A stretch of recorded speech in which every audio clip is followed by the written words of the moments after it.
Bravery up.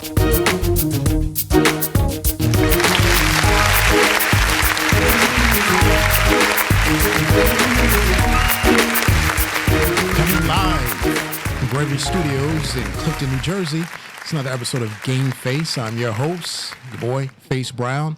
And boy, I really love that theme song. I mean, I really just get into it. It's got me, I got my game face on. I got the theme song. I'm ready to rock. So let's get into it. First topic, the Daniel Jones era is begun. So let me say face here. I don't have a problem with being wrong. Some commentators, some sports analysts, you watch them on TV, they predict this, they predict that. This player stinks. This player's going to do this. This player's going to do that, And then, when they're proved to be wrong, they choose to take the high road.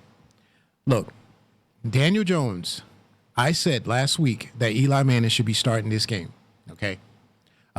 Evidently, I was wrong.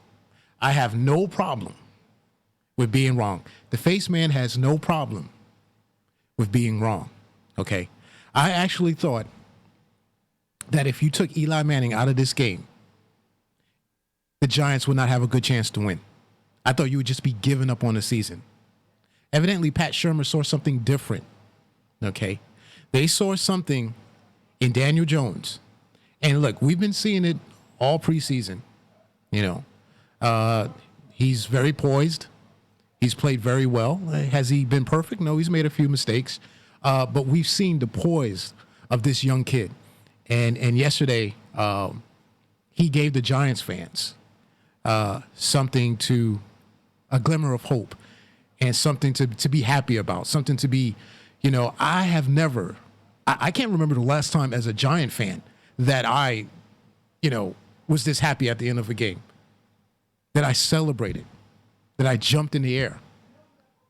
I mean, it's been like doomstown for the Giants the last 3 seasons.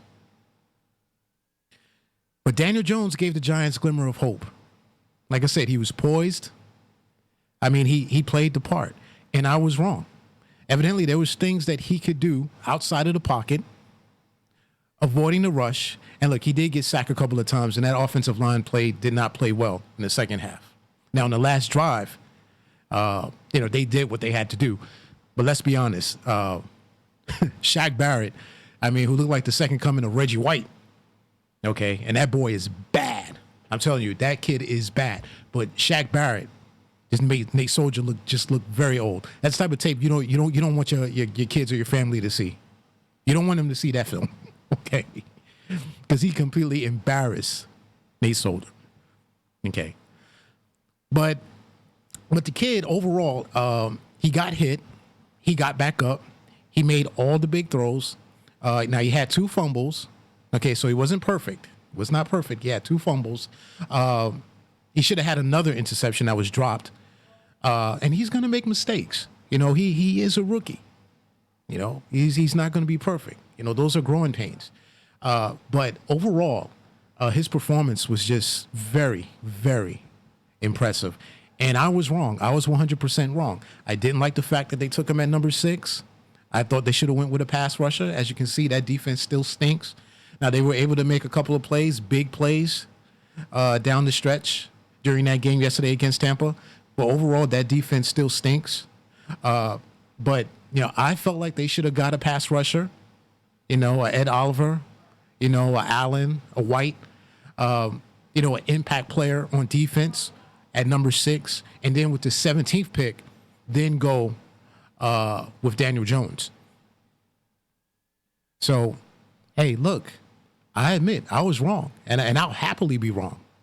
If the kid's going to play like this, if he is going to be truly the franchise quarterback in the future of the New York Giants, then heck, I'm happy to be wrong. And I'm sure Dave Gettleman is somewhere just, puffing on the pipe, because he got it from everybody on social media, on all the networks. Yeah, exactly. He got it from me on draft night. So, hey, this is one for Gettleman. If Daniel Jones turns out to be the true Messiah, the chosen one, then you know what? All his other draft picks, regardless of how DeAndre Baker turns out at cornerback. It doesn't matter because the quarterback, a franchise quarterback, aces everything. It aces everything. So it doesn't matter. It aces everything. So far in Giant Land, everything is wonderful. The sky is blue. The sun is shining like it is outside on this beautiful, gorgeous day here in the tri-state area. And, we got a lot to hope for. We play Washington next week. The Redskins, who are 0-2, they play tonight, hosting the Bears on Monday Night Football. And, there's a glimmer of hope there. Unfortunately, everything cannot be perfect. Saquon Barkley went down. It's reported he has a high ankle sprain. So we saw him limping on crutches yesterday. It looked like Tiny Tim at the end of that game, I'll tell you that. I mean, he was on crutches. He had the boot on. But when at the end of that game, he was just like Tiny Tim, just, Thank you. But let's get into the game more. Like I said, his performance, he was very professional. He was very poised, like he had been there before. Nothing seemed to rattle this kid. And that was the big thing. I mean, he could take a hit. He got back up. He made the plays. His legs, and I'm not exactly sure what Tampa Bay thought about, or I don't know what their scouting report was on Jones as far as his scrambling ability. But he killed him a couple of times on third down. Now, of course, the winning touchdown, which is a huge play. I think it was a fourth, was it 4th and 10, I believe, or 4th and 12. That was a huge play. I mean, the seas just parted and he just zipped right through. And I have to admit, if Eli Manning is at quarterback, I don't think he does that. And he definitely doesn't rush for 2 touchdowns. And we all know that. And I love Eli to death. Okay? I'll vouch for him. But Eli Manning is not rushing for 2 TDs. Now, he might throw 2 TDs or 3 or 4 TDs. He ain't rushing for no 2 TDs, I'll tell you that. And Eli, give him props for being the professional that he is. Every time Daniel Jones threw a touchdown or made a big play and came back to the sidelines, Eli Manning was there to shake his hand. Good job, that a boy. In fact, he's almost like if you think about it, he's almost like a clone of Eli Manning in some ways, Daniel Jones. Not just in his stature, his looks, or his build, with the way he handles himself. I tell you, he started to win me over the way he handled the whole Baker Mayfield situation. When Baker Mayfield called him out in that interview, I can't believe they took Daniel Jones. Now it's okay for me to say that. I can say that. The Giant fans can say that. But you, as a quarterback for another franchise, you can't say that. You need to worry about your own team. And they're in trouble anyway. And we'll get to them. Don't worry. Because I told you, if they didn't run the Jets off the field last Monday night, they were in trouble. And they are. But back to the Giants. But yeah, that last drive, very poised. I thought Sherman made a mistake. Pat Shermer made a mistake. I thought they left too much time on the clock. It was like 1:12 after he ran in for the go-ahead TD. I thought they left too much time on the clock. I thought one of those plays, they should have gave it to Gallman and have him, just do a run-in play. And if anything, you force Tampa Bay to take a timeout. If anything, if they get the ball back. I just felt like, all 4 plays shouldn't have been passes. But Jones had the hot hand. He really did. He had a hot hand. And it all worked out at the end because somebody tweeted, I think it was Brian Custer. He used to be on SNY. He used to host, I think, Jets postgame on SNY on Twitter after the Tampa Bay kicker choked. And he did choke because you have to make that. You cannot miss that. I'm sorry. That's a cheap shot.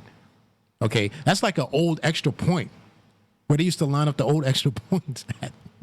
You can't miss that. You can't. At home. You cannot miss that. You just can't. But the moment was too big for him. It was too big. And Brian Custer, he tweets, "This is why people despise kickers. This is why." But I think that's a little unfair because, when they make big kicks or huge kicks, they don't get enough credit. So, but I've seen that play before. I've seen that movie.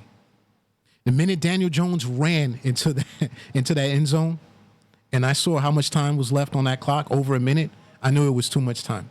It was way too much time. I've seen it happen to the Giants before. I saw it happen to Eli Manning 3 times, on 3 occasions last year. Go back to the Philly game. Go back to the Carolina game. Go back to the Colt game. All 3 games, Eli Manning did exactly what Daniel Jones did. Exactly. Took the Giants, drove them down the field, and put the ball into the end zone. And how did he get rewarded? His defense gave it right back up with a minute or less than a minute to go on game-winning field goals. The one with the Eagles and the Panthers those were just, ugh. I believe it was a 63-yard field goal, that game against Philly.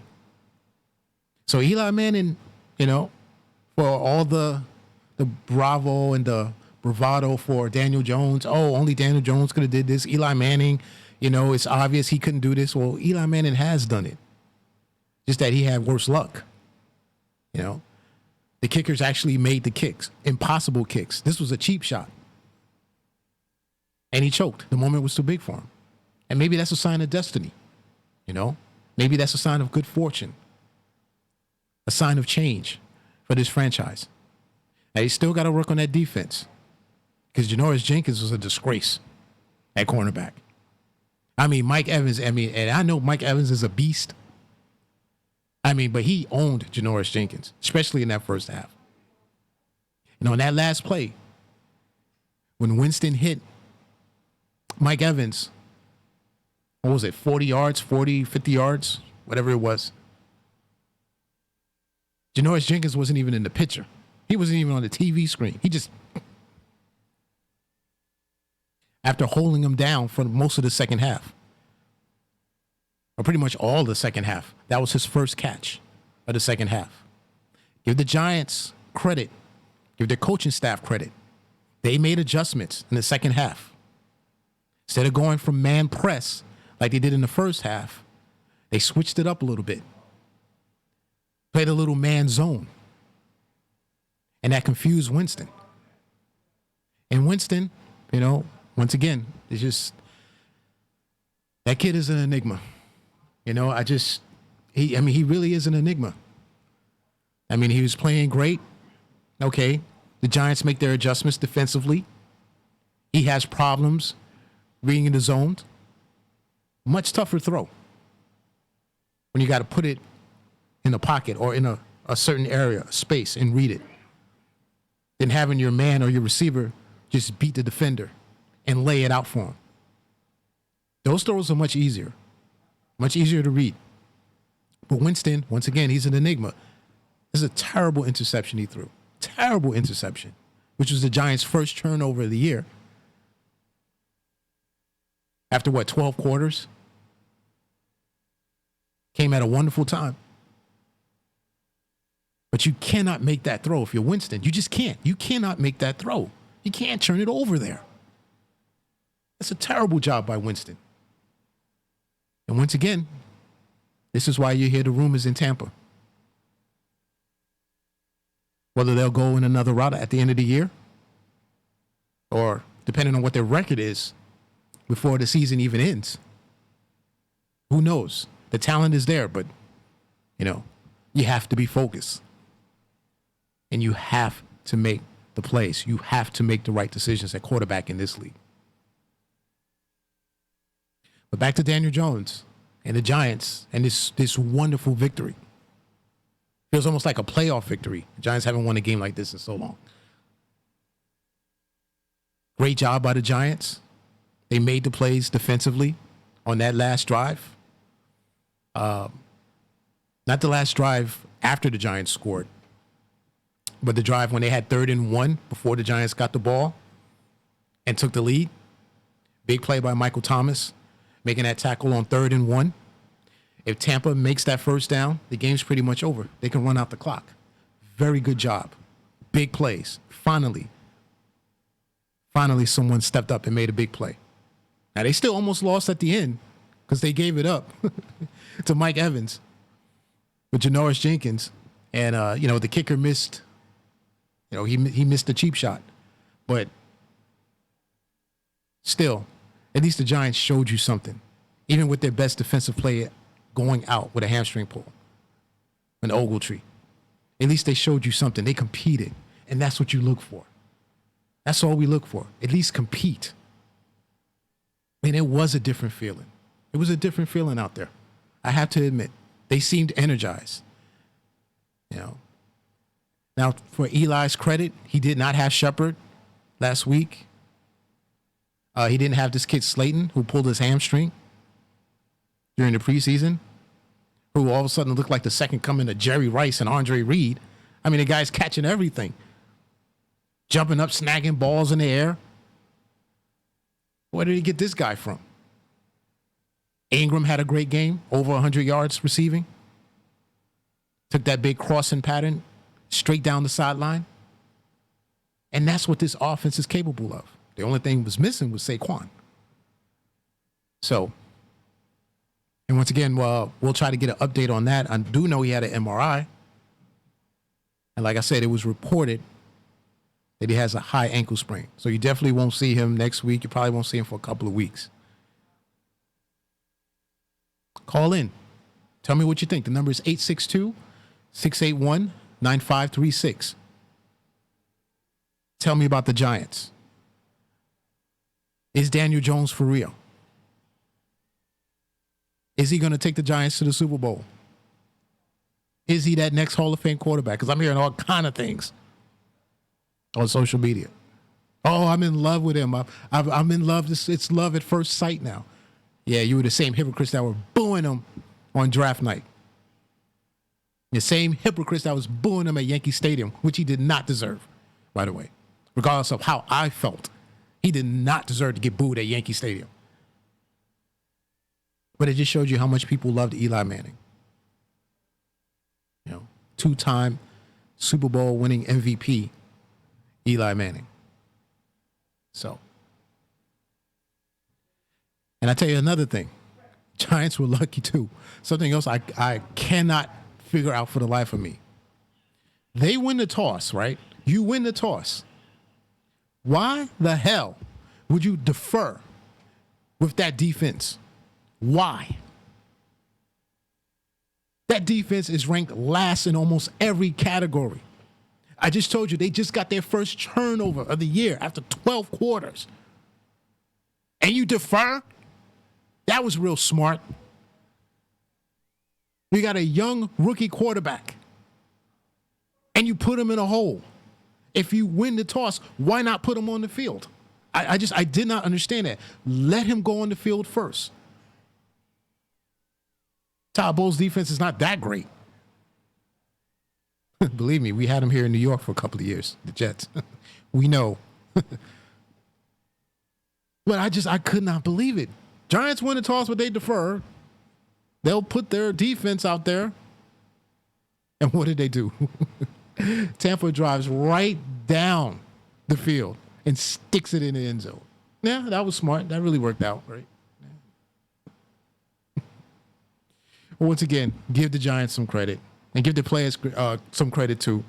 They made plays. Marcus Goldman had 2 sacks. He showed up. I think they had 4 sacks in all. They had the turnover. I mean, people made plays. Guys made plays yesterday. And that's something that you just did not see. You haven't seen that in a while with the Big Blue. And I think, he's very impressive. Daniel Jones is very impressive. I think he's very impressive. I really do. And I think the Giants really may have something here. I really do. And like I said, I was completely wrong. I felt like they shouldn't have taken him with the number 6 pick, but I like to be proven wrong. If the outcome is my team's winning, then prove me wrong. I have no problem. So kudos to the Giants. The Jets we won't even talk about. They have a well-timed bye this week. So they'll be able to reset and then take on Philly in a few weeks. Philly, who all of a sudden does not seem unbeatable. And the Boo Birds came out early out there in Philly in the second quarter. So why don't we just go around the league since we're into that. So I was 3-0 this week with my picks. I came into week 2-4. I was 3-0. And I took the Rams, the Colts, and the 49ers. 49ers have been killing me the first 2 weeks because I picked against them on the road. And they won twice. So I took them this week against Pittsburgh at home because I figured there's no way in hell Pittsburgh, with what they're going through right now, is going to beat the 49ers. So I won that. I also had the Colts. And I also had the Rams. So, and all teams just barely won. The Rams, I never doubted the Rams would win. Never doubted that. But so I'm 3-0 and I'm 5-4 overall. So now I'm finally over 500. Hooray, hooray. And let's start with that Rams game with Cleveland. So, like I said this last week. If Cleveland struggles against the Jets, or if they don't run the Jets off the field, Cleveland's in trouble. They're in trouble. The Jets had opportunities in that game last week in the second half. They had a lot of opportunities. Terrible play calling. I know they have a third-string quarterback. I know they don't have any playmakers other than Le'Veon Bell. You stop. You load the box. 8-10 in the box. You gang up on him. And that's it. But Cleveland did not play well. They did not play well. And I tell you, something is not right. Baker Mayfield did not play well last night. He had one TD, interception, had 195 yards passing. Did not play well. And there's something up with that team. Something's not right. With all the hype and all the hoopla, something's not right with that team. It's not. See, if you're going to talk the talk, you got to walk the walk. And that's what Cleveland is finding out. And this is a light part of their schedule. That was a light part. Facing Tennessee and the Jets. Because as they lose to the Rams last night, that schedule gets much tougher. And we're going to see how this rookie coach can hold those egos together in that locker room. With Mayfield and our old friend Odell Beckham, if they keep losing, I'm telling you, you watch. You watch and see how fast that ship sinks. Because all before it was the Giants' fault. Oh, the Giants, they don't know how to handle Odell Beckham and this and that. Well, watch. Just watch. Just watch. He had, under 100 yards yesterday in receiving? You just watch. Watch what happens. Like I said, if you're going to talk the talk, you got to walk the walk. Talking means absolutely nothing to me. Means nothing. Actions speak louder than words. So Cleveland already 1-2. Had they not played the Jets, they could easily be 0-3. Moving on, we also have the Saints over the Seahawks. Look, I told you last week with Teddy Bridgewater driving the ship, the Saints will be fine. They'll be just fine. Bridgewater, he's a solid, quality quarterback. The Jets had him. Remember, the Jets had him before they drafted Sam Darnold after he came back from that horrific injury. I was impressed with what I saw. With Bridgewater, they'll be fine. And as long as they got these weapons like Thomas, Kamara, and Cook, they'll be fine until Breeze comes back. So I'm not worried about the Saints. Not worried at all. As far as the Seahawks, Russell Wilson tried to bring him back, as he always does, but I was never really worried. By the third quarter, once the Saints took control of that game, I was never worried about the Seahawks.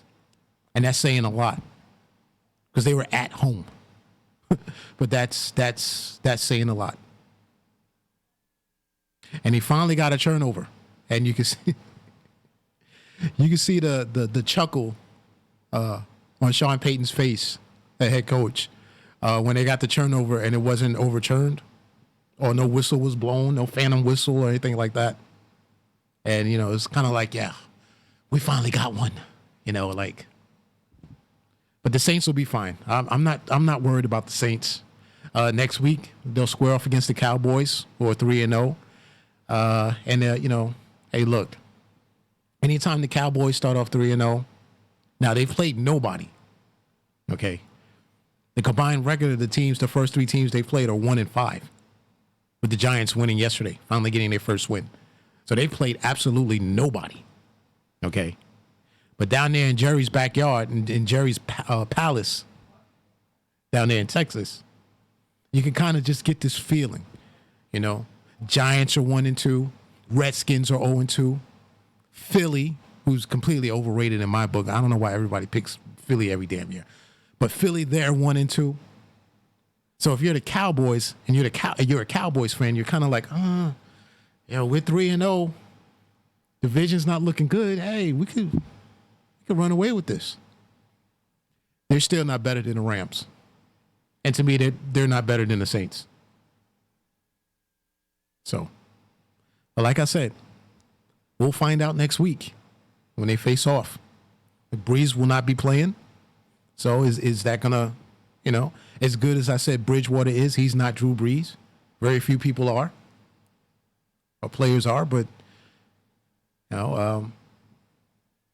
it's a good early matchup. You get to see maybe a quick playoff preview in the NFC with that game. 49ers came back on the Steelers. And let me tell you, the 49ers must have had about 100 turnovers in the first half. I mean, you could not make this up.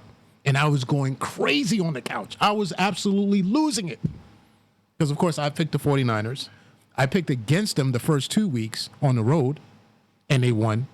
So then they come home, and then they're down early against the Steelers. And I'm just losing my mind here. It's like, I cannot win with the 49ers. I just can't win. But no, the Steelers show true to form, and they're going to have a long season. Rudolph, the quarterback, nothing spectacular. Yeah, a couple of touchdowns. Nothing spectacular. They're going to have a long year. The Steelers are going to have a long year. And it's obvious to me that this is a rebuilding year for them. And they can make all the trades they want for cornerbacks and all that. They're not winning anything this year. They're just not that good. Okay? Roethlisberger is gone. Bell's gone. Bell's been gone for 2 seasons now. Antonio Brown, our old friend, who we talked about last week, who was finally released by the New England Patriots.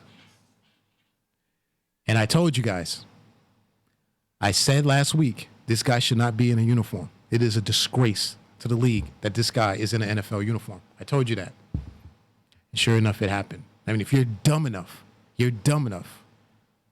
to text and threaten a second accuser and sending pictures of her kids and all that, if you're that stupid, if you're that ignorant, you don't deserve to be in an NFL uniform. You don't deserve to have a second chance. You don't deserve to have a third chance. There's already rumors about there's 3 teams interested in Antonio Brown. Good luck. Good luck and good riddance, because the league doesn't need you.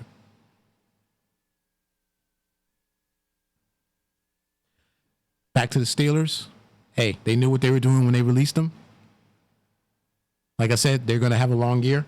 This is a rebuilding year, as far as I'm concerned. 49ers. The 49ers defense looked pretty good in that game yesterday. Looked pretty good. That defense kept them in that game, despite all the turnovers. Garofalo did not have a good game. 2 interceptions. But at the end, he made the big play. The big score at the end. And that's all that really counts at the end. You can make the big play of the winning score at the end, the touchdown, and that's all that matters. But the 49ers 3-0 in that division, in the NFC West. We got the Rams at 3-0. We got Seattle at 2-1. So it'll be interesting. It's already making out to be an interesting race over in NFC West. Last game, which was the shock of the day, as I mentioned before, the Eagles, Philly. And I'll tell you what, Carson Wentz did not have a bad game. A couple of TDs. What did he throw for? 259 yards. But once again, the drops. The Eagles receivers can't hold on to anything. They can't. They couldn't catch a watermelon right now. I swear to God. I mean, it's ridiculous. And that last play of the game, that last heave, that last throw down near the end zone, how do you drop that? You can't drop that. I mean, it was right in the breadbasket. It was right in his hands, and he dropped it. It's a terrible job by the Eagles. And no disrespect to the Lions.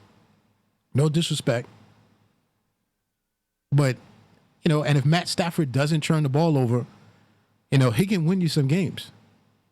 His affliction is turning the ball over. But Stafford, 1 touchdown, no turnovers. And the Lions go in there with a major upset and beat the Eagles. Now, I think the Eagles are a little bit overrated. They've always been overrated to me. I give them credit. They went in there, they won a Super Bowl. They beat the great Tom Brady. So I give them props for that.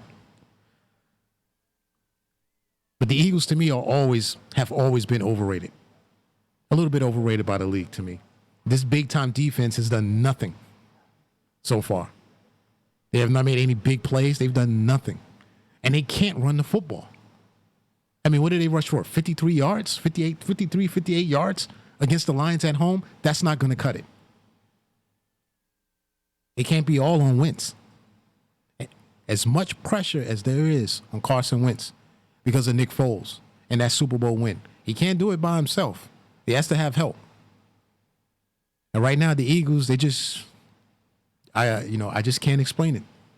Well, like I said, I don't think they're as great as everybody claimed to be going into the season, but they're not this bad. There's no way they should lose to the Lions at home. So they go down. Like I said, tonight, we have the Bears at Washington. Washington is 0-2. The Bears, I believe, they're 1-1. So, you can tune into that. Like I said, call in. The number is 862-621-9536.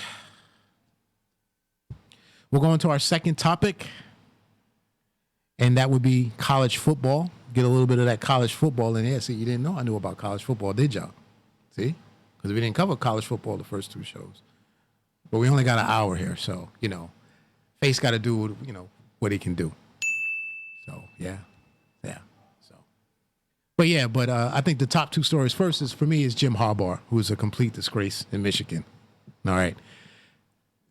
I'll tell you this. For me, the season was over in week 1 because they should have lost that game to Army. That game was already lost. And had that kid not choked and missed and pulled that 50-yard field goal. Now, I know it's 50 yard is not easy. It's college football. He had the leg.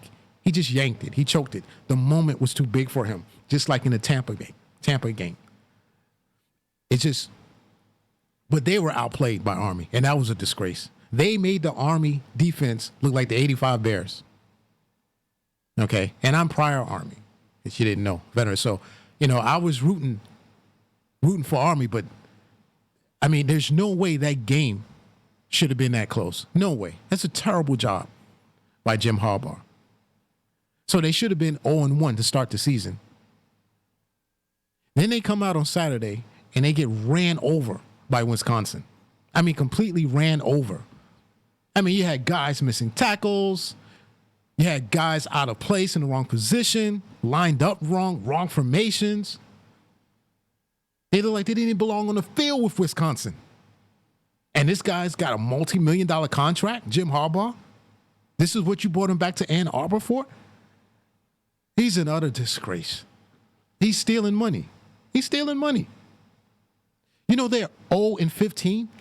0-15 on the road against top 15 contenders, top 15 players. Teams. 0-15. And this is why he got a multi-million-dollar contract.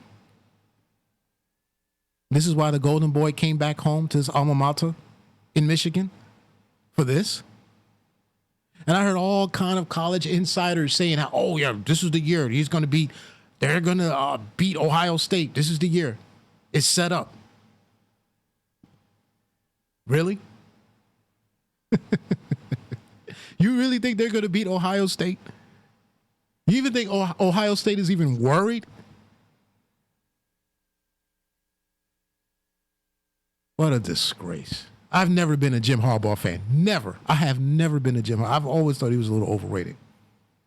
I'm not saying he's a bad coach. I just thought he's overrated. The guy's overrated. Okay. My Giants beat him in the NFC Championship game. Hey, Giants just outplayed him. They wanted it more. There's nothing I can say about his coaching in that game in particular. But the following season, when he benches Alex Smith, which I did not like, Alex Smith gets hurt. I think the 49ers were like, 10-1 or something like that? They were like, 10-0, 10-1? Alex Smith gets hurt. He puts in Kaepernick. Old friend, yeah, Colin Kaepernick. Remember him? Puts in Kaepernick. And then when Alex Smith comes back, maybe about 2 weeks later, he loses his job. Now, me personally, I don't like it when quarterbacks lose their job to injury, especially successful quarterbacks. Now, Alex Smith took the 49ers that year, the year before, to the championship game against the Giants. Now, I understand Colin Kaepernick added another dimension, the escapability. He made big plays with his legs, had a strong arm. But I didn't like that. I don't like that. I don't like it when quarterbacks lose their jobs just because they got injured. That's not fair. I remember back in 1990 when Phil Simms lost his job, 91. He lost his job to Jeff Hostetler. After Hostetler came in, led the Giants to the Super Bowl victory, there was a big controversy between Hostetler and Simms. And Hostetler was rewarded the job. And I didn't feel like that was right. Because for me, Phil Simms was the superior quarterback. He was a better quarterback.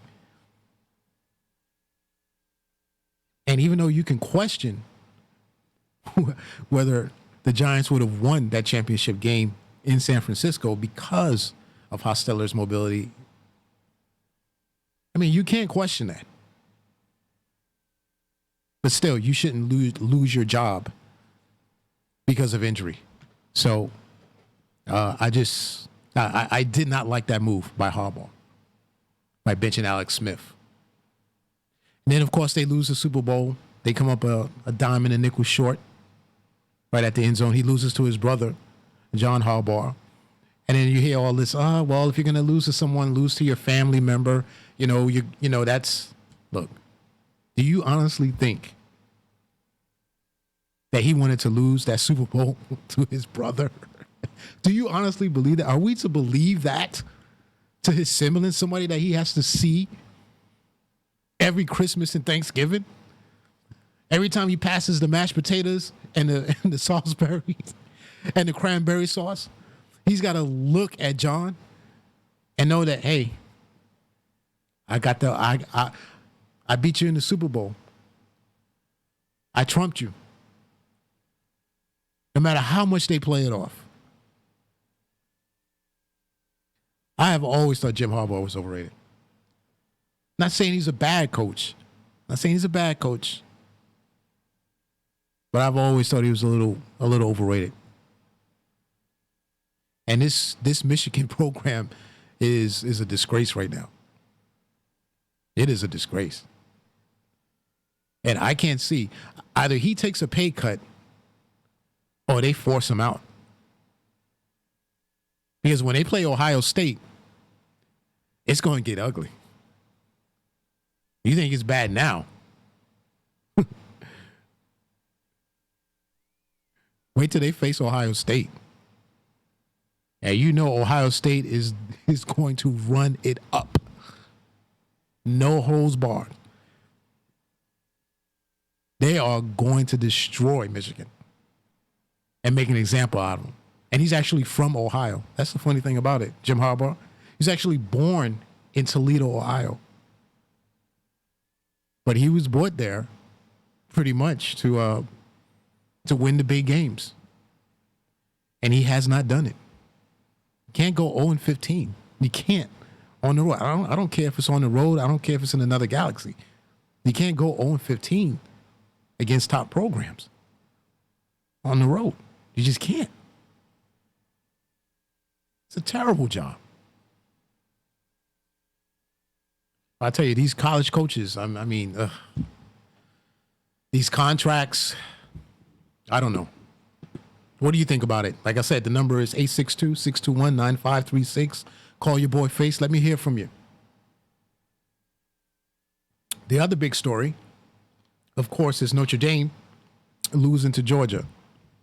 And here's something else that all week, all I heard was, well, you know what? This is the championship game for Notre Dame. If Notre Dame loses this game, they will not be championship contenders. You can forget it. When the hell were the Irish ever championship contenders? In my book, they never were. So I don't know why I'm hearing this from the media about Notre Dame after the loss. Oh, they've blown it now. There's no way. Yeah, they were not. Even if Notre Dame beat Georgia, let's say they beat Georgia, you think they're going to beat Clemson? You think they're better than Alabama? It's not happening. But once again, it's the brand. It's like the Cowboys. And even my Yankees, I have to admit. Or the Celtics. It's that brand. Duke basketball, Their name and their brand carry so much. It carries so much water. But I expected Georgia to beat Notre Dame. Was it a good game in the first half? Her first half? Yeah, it was. It was a pretty good game in the first half. I thought both offenses were a little tight in the first quarter. But, look, Book did not play well. The Notre Dame quarterback, he did not play well. He had 2 costly turnovers. And they can't run the football. I mean, that running game that they had with reverses and wide receiver screens, that's not going to cut it against Georgia's defense. They're too good.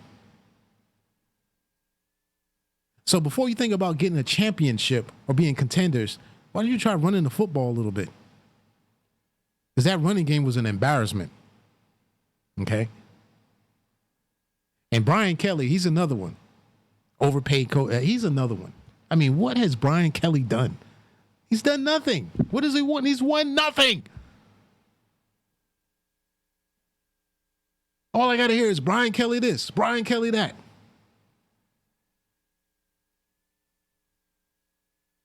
Why? Because sometimes he mistreats his players or once in a while, so he gets headlines or something like that? But what has he won? What did he do in Cincinnati? What did he do in Central Michigan? What did he do? He's done nothing.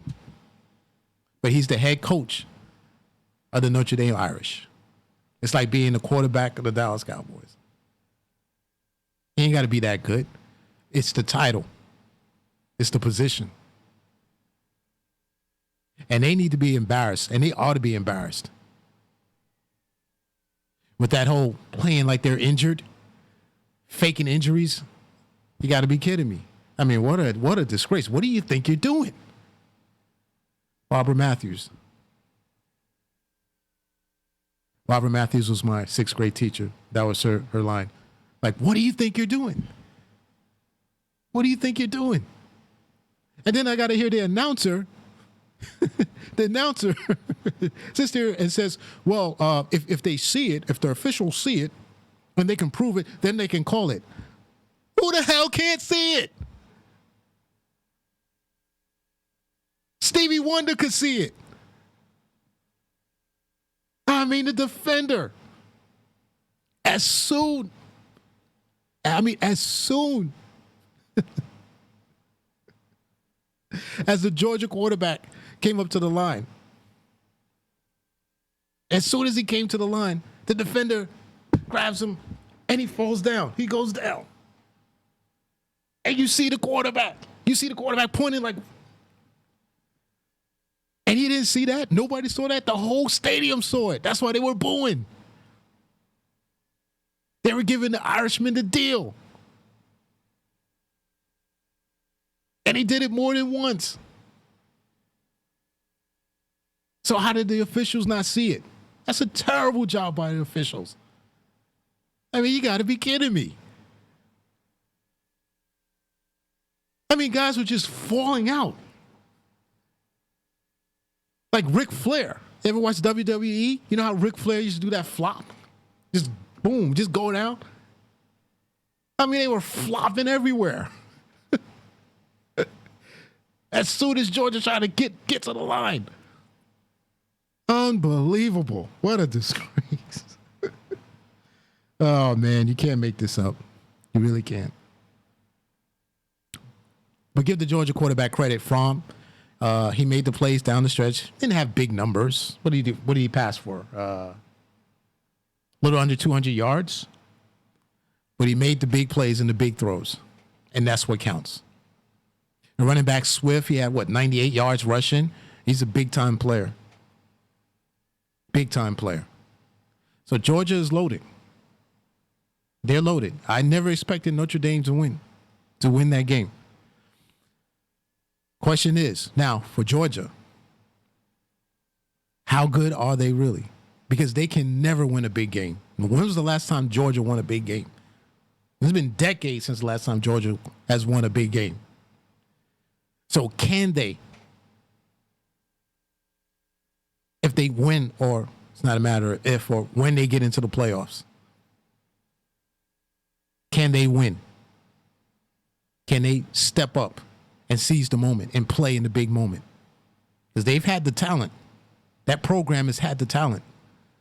But they can never win a big game in Georgia. They can just never win the big game.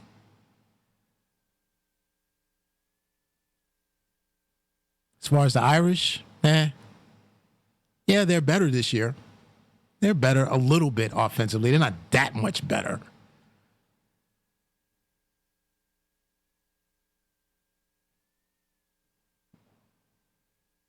But, like I said,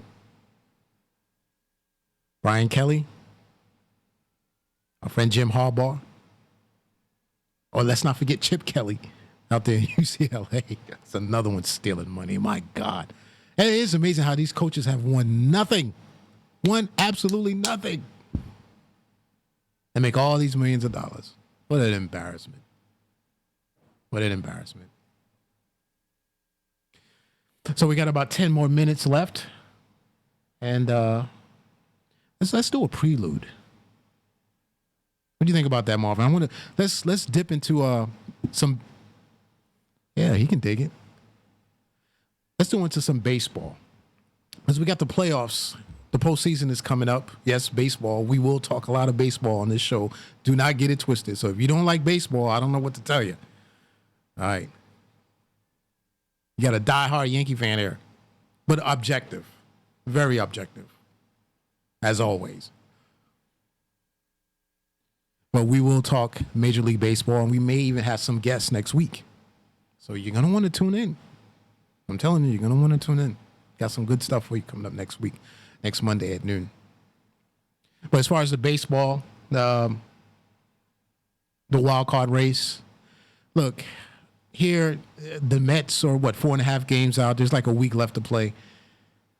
Look, they're not going to make it, barring some type of miracle. I blame the GM. You knew the bullpen was your weakness. Yet you went out and you got Marcus Stroh, another starting pitcher. Why? I have no idea. When starting pitching is your strength. So you go out and get Stroman instead of getting another reliever or a setup man or a closer. Diaz has stunk. I was completely wrong about Edwin Diaz in a closer role. I thought when they traded him, when they got him from Seattle with Cano, who's had a terrible year as well, and he might be on his last legs. But I actually thought Edwin Diaz would just dominate coming from the American League to the National League. And he has been a disgrace. What a disgrace. It is amazing. Him and Familia. They have been a total disgrace. I didn't like bringing Familia back in the setup role. I didn't think that would work. Him actually being the closer, previously being the closer, now you're bringing him back. You traded him to Oakland. Now you bring him back to be a setup man. That was a weird move by the Mets. The Mets do weird things anyway. That franchise does weird things.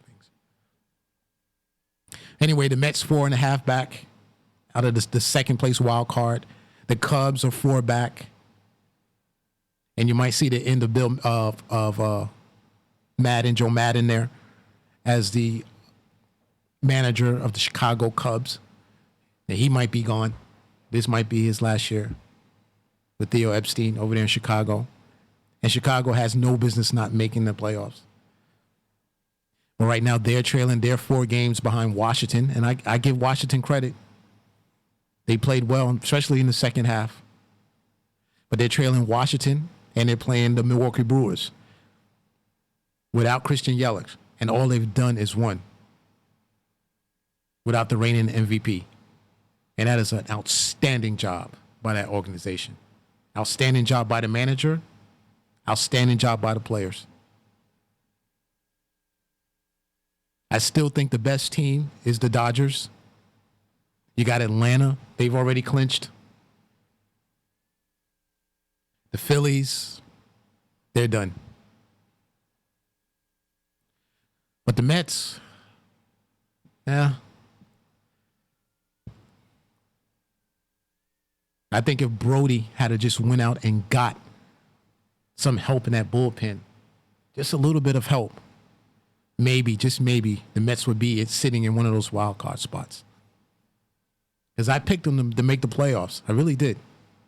With the pitching that they have, and you look at what they got, especially from their young players, from McNeil, batting over 300. And I love McNeil, Jeff McNeil. He's the type of player that I love. Type of guy that makes contact, puts the bat on the ball. He drives me crazy with some of his at-bats in big spots, though, swinging at the first pitch. But I like Jeff McNeil, and we all know about Alonso. And, of course, I definitely do not want Alonso to break Aaron Judge's record. I'm a Yankee guy, so. And then with Davis, I mean, they've got a lot out of their young players. And with that pitching staff, with DeGrom putting up another Cy Young type season, you know, it's amazing how the Mets will not make the playoffs. You know, but it's the Mets. They're kind of like in that Jets kind of thing. Not as bad, but they're living on that same block. You know, they're on that same avenue. You know, so as far as the American League is concerned, Oakland is a couple of games ahead of Tampa and Cleveland. Kudos to the Cleveland Indians for hanging in there with all the injuries that they've had down the stretch, especially after the trade deadline. They've done a great job. Francona has done a great job. A lot of insiders said that Cleveland was not going to make the playoffs. They were going to have a bad year. Me personally, I didn't see that because of Francona. And Francona is going to find a way to get everything out of those players. Terry Francona, he's a Hall of Fame manager. And, you know, for me, as long as they have some type of pitching, doesn't matter how, you know, mediocre the offense is. You know, the trade for Puig was huge. So, you know, Cleveland, I expect to make the playoffs, but, you know, they're battling Tampa for that second spot. And Tampa is just, hey, they're just Tampa. Tampa is just Tampa. They do it, you know, with smoke and mirrors. You know, I don't know how they do it. They just do it. They always find young talent. They always make a blockbuster trade, acquiring young talent. And they just play the game the right way. They play baseball. That's what they do. And that's why they're always in the mix, Tampa, usually. They pitch. They play great defense. They have speed. They run the bases. They play baseball. Enough with this analytics stuff and the whole home runs and strikeouts, which is a disgrace. And we'll get into that next week too. Because I am completely against analytics. Completely against it. I think it's a disgrace. I think it's a joke. I think it's a fad. I think it's just something for these young hot shots, young hippies who've never played baseball, who've never been real athletes or brainiacs. Something that they've brought into sports to make their mark and help the athletes get paid. Now, I agree somewhat with Goose Gossage. I don't agree with the way he said it. If you don't know what Goose Gossage said about analytics and Brian Cashman, the GM of the Yankees, then, go Google it. But he's banned from Yankee Stadium. Let me put it that way. Which I think is a little unfair, but... And speaking of the Yankees, they get hit 100 home runs, 1,000, 1,000,000 home runs. The only thing that matters is what happens this postseason. The Yankees have to make the World Series. If they don't make the World Series, this season is a bust and it's a failure. And Brian Cashman should be on the hot seat. I said it. No one else will say it. I will say it. Yankees haven't been in the World Series since 2009. That's been a decade. No pennants at all. This is the Yankees with that payroll and that talent and that farm system. How is that possible? I think they made a huge mistake not signing Keuchel. But we'll see. Because the Houston Astros, I think they're the best team in the league. I think they're the best team in baseball. Well balanced. Pitching. They got a good bullpen. Not as good as the Yankees. Not as deep. And, of course, they got the lineup. So we'll see. Right now, the Yankees, if the season started, they'd be playing Minnesota, who they own in the postseason. So first round should be a walkthrough. But if they meet Houston in the ALCS, it's going to be tough, guys. People. It's going to be tough. Very, very tough. Verlander, Cole. It's going to be tough. It's going to be tough. And I'm not sure if the Yankees have the pitching, even with Severino coming back and looking very impressive. I'm not sure if the Yankees have the pitching that can match up with Houston. Oh, and to boot, they got Greinke as well for their third starter. So I don't know if the Yankees can match up with that, with Paxton and Tanaka. But, we'll see. We'll see. So, this is the end of the show. Thanks for everyone who tuned in. And remember, keep your game face on. We out.